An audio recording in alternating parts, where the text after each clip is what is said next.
Maths in isolation. I really need a theme tune. Okay, today it's tax, gross pay, and how it's divided and what the government gets its hands on. So we'll start off with this realistic money, and we'll look at the three ways they can take it off you: PRSI, PAYE, which we just call income tax, but it's properly called PAYE, and USC, which is the new charge invented for the recession, which we no longer have. PAYE is always at 4%, but the other two, PAYE and the USC charge, vary tremendously, and that's varying we have to worry about. Now the PRSI, as I said, 4%, fairly standard. You take the 43,000 gross and you work out what 4% of that is. I think the 4%, yeah, I knew this percentage sign was going to appear eventually. So you just do the simple calculation. That's the decimal for 4%, of course, 0.04, and you come out with 1720. That's your thing. So there it goes, and the money goes to the government. It's off. Oh, there it is. Very realistic money, I think. Okay, now we have to talk about PAYE, which is divided into two branches: lower rate at 20% and higher rate at 42%. Now, the standard rate cutoff point is the amount you pay at lower rate. Anything above that, you will put into the 42% bracket. So you divide your money into the 22,000 below it and the 21,000 above it to give you the 43,000. And then you're going to work out the percentage of these: 20% of 22,000, 42% of 41,000. Now, let's physically do it then. First of all, we calculate the lower rate, and then we're going to calculate the upper rate at 42%. Now, when you put these two together, you get the total amount of tax. This is known as your gross tax. But then, of course, there is tax credit. You can take off your tax credit, which here is 5,500 euros. So you take the tax credit off of your gross tax, and that's your net tax, the total amount of PAYE for the year.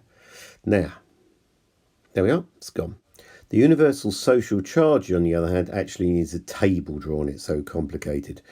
And the first 12,000 that you earn, up to 12,000, is at 0.5%. So you take that off first. From the gross, you always start back from the gross, as with PAYE and PRSI. You start with the gross. Then the next 2%, from 12 to 19,000, is at 2%.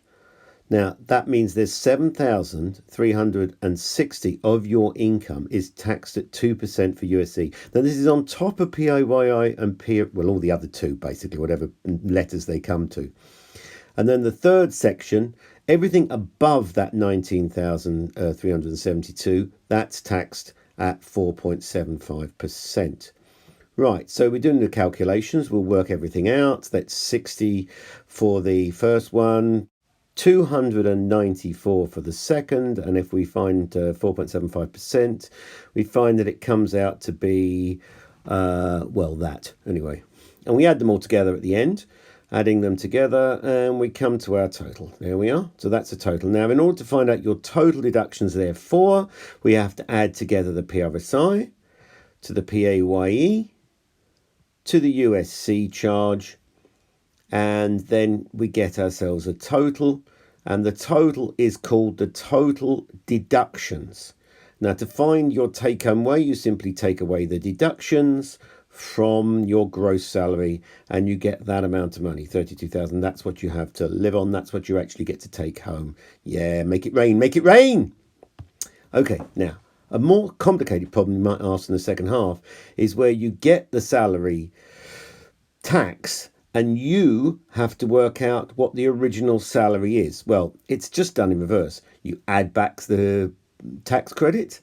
That gives you your total tax. But then you have to work out how much you would have paid at lower rate, which is always the same, 20% of the standard rate cutoff. You see?